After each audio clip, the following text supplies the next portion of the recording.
Okay, so the first FA Cup semi-final has concluded between Crystal Palace and Aston Villa. It has finished 3-0 to Crystal Palace. It could have been 5 or 6. Palace have had a goal ruled out for a foul in the build-up, and they've had a penalty which they've missed. So it, as I say, could have been 5 or 6. On Villa's side of things, they did force Henderson into a string of saves, most of them at 1 and at 2-0, which have proven crucial. You could argue that the third goal for Palace is a carbon copy of the goal that's disallowed. Is there a foul in the build-up, or is it just the other player is stronger than the defender when he wins the ball? Debate in the comments section below. But let's just break the game down. So the first 20-25 minutes are a bit cagey. Both sides, trying to figure each other out, so to speak. Kamara puts a shot over the bar. That's most of the action at this point. But it is a bit cagey. And then Mateta wins the ball, puts it in the net, but he is deemed to have fouled the Aston Villa defender in the build-up, and therefore the goal is disallowed. Now, I will mention the third goal later on. There is a similar challenge where it's not given as a foul, it's given as play on, and it ends up in the third goal. So, debate that in the comments section. Was it a foul? Was it not a foul? Debate it. It's one of them. Is it just strong use of the body where he wants the ball and turns the defender, or is it a foul? But it's a disallowed goal. This is a couple of minutes before Eze scores the opener. So you can see that they've figured out this high press. They've now got their high press working. You've got the front three, plus the wing backs really, and the midfield really putting a high press on Villa, who want to play out from the back.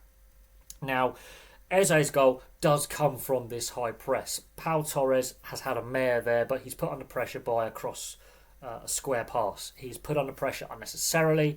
He kicks the ball straight at Palace player. He kicks it straight at him. There is nothing else for Pau Torres to do. Really, it's unnecessary playing out from the back by Villa. They play into Palace's high press. Now, Sarr's ball across the box to Eze is a brilliant, well taken cross. The shot is fantastic. There's power, there's pace, and there's accuracy. Could Martinez do better? Considering later in the game, Henderson saves a shot from a similar position from Villa, hit with similar power by McGinn, and puts it over the bar. Could Martinez do better? He does get his fingertips to it, but could he do better? Is his positioning slightly wrong?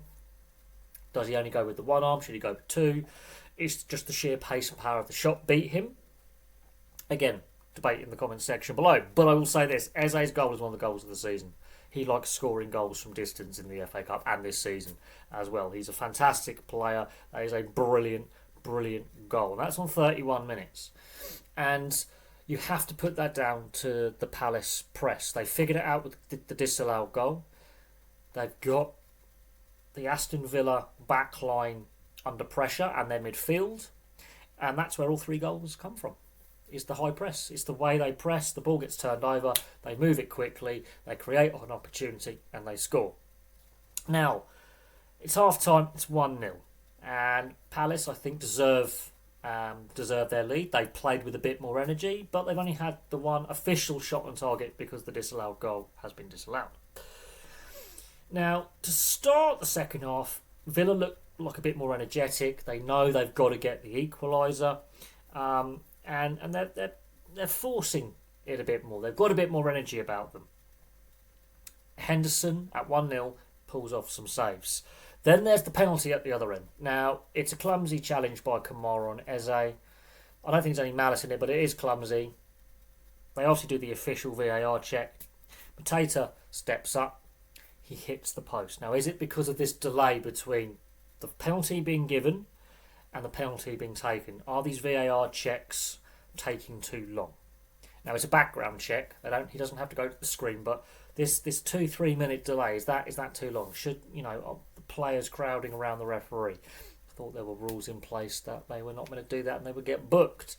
Again, debate in the comments section below. But he goes to his right. Martinez obviously dives to his left. Martinez is beaten by the ball, but it hits the outside of the post. But he's hit that hard and accurate onto the post. And I'm thinking, he's hit the post, it's gone in. No, it's pinged on the outside. And that's on 53 minutes.